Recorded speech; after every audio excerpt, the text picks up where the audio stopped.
Tapi sebelum kita ke penjelaskan bagian anterior dan posterior, kita harus mengetahui pengertian anatomi dan fisiologi tubuh. Yang pertama adalah pengertian anatomi.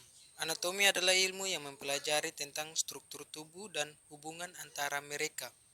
Sedangkan fisiologi adalah ilmu yang mempelajari tentang fungsi tubuh dan bagaimana tubuh itu bekerja.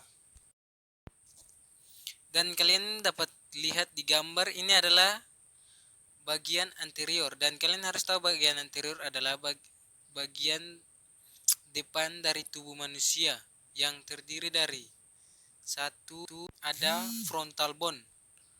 Frontal bone atau tulang dahi ini berfungsi untuk melindungi otak, mata, dan saraf. Kemudian ada lobus frontal.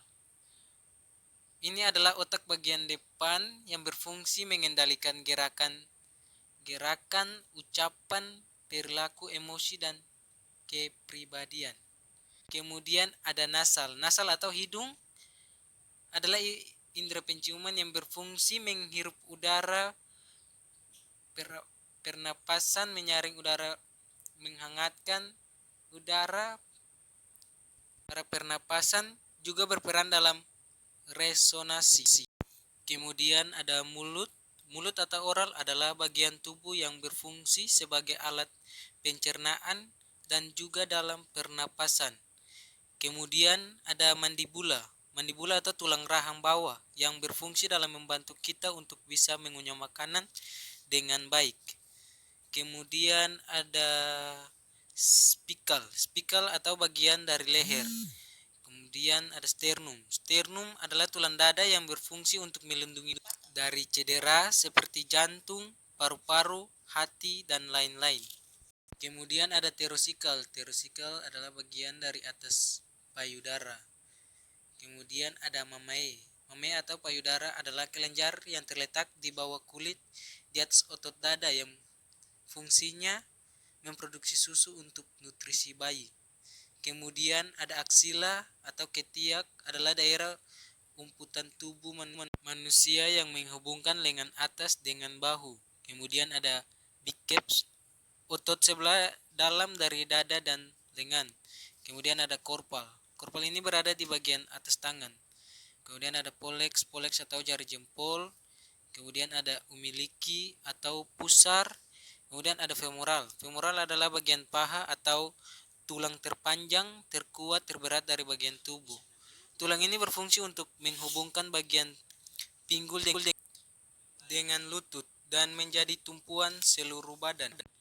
Kemudian ada kubis. Kubis atau tulang yang berada di tulang pinggul yang dekat dengan alat kelamin.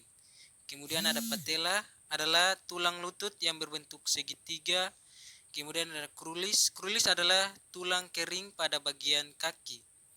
Kemudian ada fibula, adalah sebuah tulang lutut yang terletak di bagian lateral dan tibia. Kemudian ada tarsal. Tarsal adalah sekelompok 7 tulang yang berada pada kaki. Kemudian ada halus. Halus adalah jari kaki yang terdalam atau medial. Dan ini adalah gambar bagian posterior, dan kalian harus tahu posterior adalah bagian tubuh bagian belakang yang terdiri dari satu, ada otik. Otik atau telinga yang berfungsi untuk mendengarkan suara. Kemudian ada akrominal adalah bahu. Kemudian ada vertebrata atau tulang punggung berfungsi untuk memberikan struktur dan penyokong tubuh. Kemudian ada scapula. Scapula adalah tulang belikat berbentuk seperti segitiga dan terletak di tubuh bagian belakang atas. Fungsinya adalah membantu pergerakan bahu, menyeimbangkan persendian bahu, mendukung pergerakan dada, dan menyambung tulang. Kemudian ada humerus. Humerus atau lengan atas adalah menjadi tempat melekatnya 13 otot dan kemudian ada brachial. Brachial atau otot bagian atas. Kemudian ada dorsal. Dorsal atau bagian punggung. Kemudian ada lumbar. Lumbar atau segmen tubuh bagian perut. Kemudian ada sakral, sakral atau tulang punggung. Kemudian ada glutea. Glutea ini berfungsi menjaga stabilitas batang tubuh. Kemudian ada perineal, adalah jaringan otot yang berada di antara vagina dan anus yang menopang rongga panggul dan membantu menjaga panggul tetap pada tempatnya. Kemudian ada popliteal. Popliteal merupakan ekstremitas inferior bagian bawah. Kemudian ada sural atau betis, berfungsi untuk melindungi bagian kaki, meletakkan bagian lutut, menopang berat tubuh dan memberikan. Dan yang terakhir ada kalkaneal. Kalkaneal adalah tulang besar dari kaki dan membentuk tumit.